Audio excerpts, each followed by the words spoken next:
Umakyat na sa 23 ang naiulat na nasawi bunsod ng magkakahalong epekto ng hanging habagat at nagdaang 3 bagyo sa bansa. Nag-iwan din ang mga ito ng mahigit 100 milyong pisong halaga ng pinsala sa agrikultura. Saksi, si Bernadette Reyes. Rumagasang baha kagabi sa southbound lane ng Davao-Cotabato Highway sa Santa Cruz, Davao del Sur. Sakop yan ng catch basin na barangay Astorga. Sa Purok Maligaya, abot dibdib ang baha kaya inilikas ang 4 na pamilya. Nalubog din ang mga bahay sa sitio Bakutan kasama ang mga motorsiklo, lamesa at higaan. Ang ilang residente wala raw nasalbang gamit. Rumagasari ng tubig mula sa fish pond at natangayang nasa 700,000 bangus fingerlings. Sa Imelda, Zamboanga, Sibugay, nasagip ang ilang pamilyang stranded sa baha matapos umapaw ang Sibugay River. Ang mga residente naman ng Carnasa Island sa Daan Bantayan, Cebu, halos maubusan ng pagkain at iba pang gamit. Dala kasi ng masamang panahon simula pa noong nakaraang linggo, hindi nakapalaot ang mga mangingisda.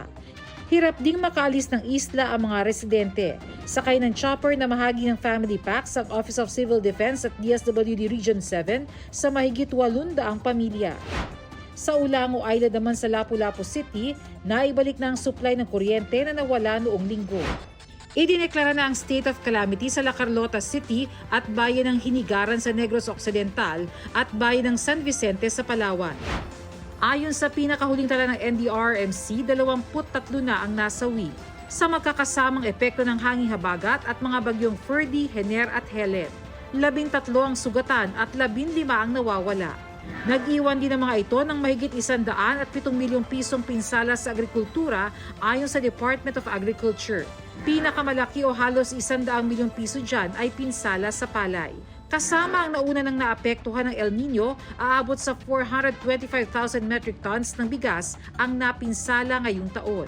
Pero sa ilang pamilihan, nagmura ang bigas gaya sa Commonwealth Market kung saan may mabibiling 42 pesos kada kilo. Yung 45 po, local rice po yan na galing do sa rice mill. Maraming dumating. Tapos yung broken naman po na pang 42, ganun din, imported din po. Nagdagsaan po lahat. Meron na tayong mga imported rice na dumarating. So, nasa more than 3 million metric tons na yung pumasok.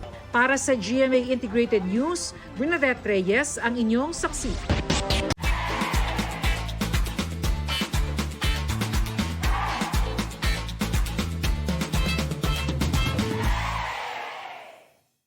Mga kapuso, sama-sama tayong maging saksi. Mag-subscribe sa GMA Integrated News sa YouTube at para sa mga kapuso abroad, samahan niyo kami sa GMA Pinoy TV at sa www.gmanews.tv.